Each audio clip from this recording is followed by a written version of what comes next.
These are your ancestors. Ancestors of us all. I'm Sue Baugh, and author of Echoes of Earth, Finding Ourselves in the Origins of the Planet. And this project began simply to document the oldest rock and mineral sites in the world, partly because I really wanted to find a voice in nature that I was missing, that I had really heard in my childhood. And living in the city, I had lost it. A friend of mine came with me, and she wanted to have kind of an exploration of what was authentic experience in a media-saturated world. So we had no expectations. We had no idea what we would find. We just wanted to go to these sites and listen. So many people helped us along the way. My name is Paralee Doolin, and I have the good fortune of knowing Sue Baugh and her husband Norm, and got involved with the project, with her book, through another meeting with another friend. I found the book to be extremely fascinating, and having spent a lot of time studying spiritual subjects and topics and our earth and how important it is for us to live in harmony with the world, I became very interested in helping her succeed at getting the word. In developing the book, we also found out that one of the reasons that we feel connected to Earth is that the ancient minerals are in our bones. They make our skeleton hard. Apatite, one of the earliest minerals formed on Earth, is also made by our body to keep our skeleton strong. Without it, our bones would bend like rubber. Ancient life is also inside us. It turns out that free-living bacteria became the mitochondria in our cells, and far more than that. The bacteria that help us stay alive, that help us digest our food, that help us make vitamins that we can't make. So this intimate connection between Earth and ourselves that really told us the story that the stones were telling us was that we are not separate from nature. We don't dominate the planet, and we certainly don't understand how it works. So the part of the book is educational. It's connecting us in a deeply intimate way so that we understand more how things work in this world, so we can live with nature and stop killing ourselves. We're not killing the planet. The planet is going to be fine, but we are destroying ourselves by destroying what sustains us. The reason why the book resonated so much with me is that I've done a lot of studying of life from a spiritual aspect and from an energetic aspect.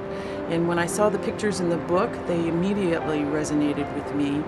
And the connection that's made in the book between nature, the rocks, the ancient rocks, and the bones and minerals even in our body, and all the things that go into life, really fascinated me.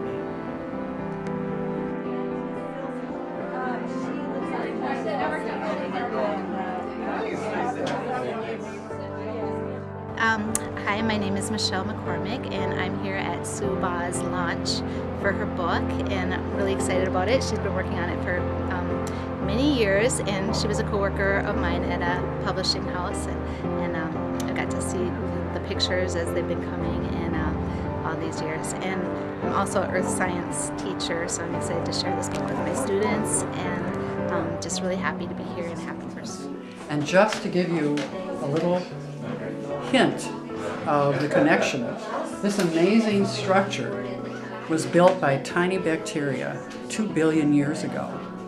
And one of the bacterial groups, cyanobacteria, produce oxygen as a byproduct. 2 billion years worth of this helped create the biosphere we have today. So every breath you take is a legacy of their work. They also sustain the world today. So it's not just in the past, it's in the present. So their work is the most fundamental on Earth. And we're simply the latest species, very young, on the planet. So we have power of choice But if we don't pay attention to the rules of life, then nature is going to say, you know what? You are an interesting experiment, but you've got to go. So this is something that the book is giving people an experience of. I first heard about Sue's project about, I don't know, 3-4 years ago, and knew that she was working on this for quite some time. And first saw some images from the book in the Pittsburgh area last fall. We were visiting her copy editor and began reading some of the book, and just was amazed by the connections that she's making between the geology of the earth and our own bodies, and it's quite an amazing accomplishment.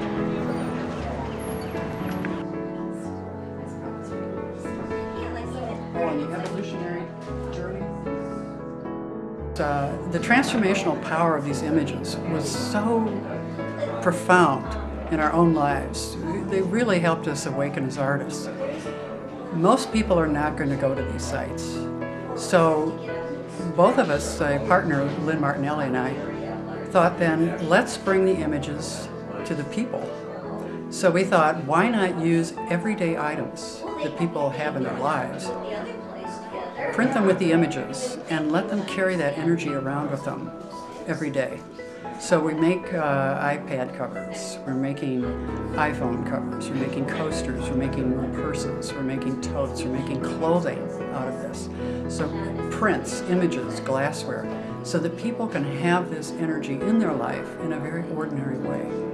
And the people who have lived with these images, it's very surprising what happens. This transformational energy really works, and they start finding themselves becoming either more creative or awakening artistic desires, longings, talents that they have let lie dormant or they haven't used before. It's really amazing and moving to see people interact with these images and to see the images interact with them. This is really powerful stuff.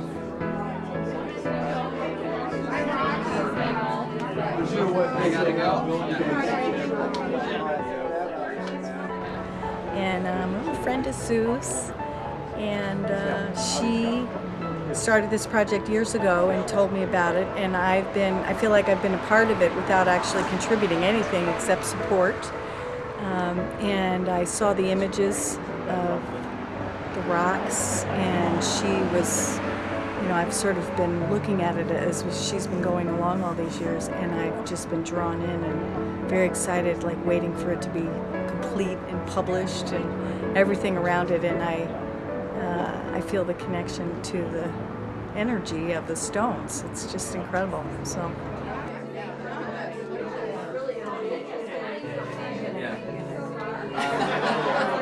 And look at this. This company could do everything I wanted to do. My name is Pat McCabe, and I've known Sue for 20-some years.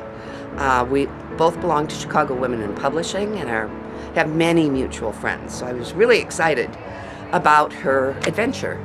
And it's turned into a gorgeous book, so gorgeous, that I bought it either for my grandson, another copy, or for his school library. I think maybe his school library. Congratulations, Sue.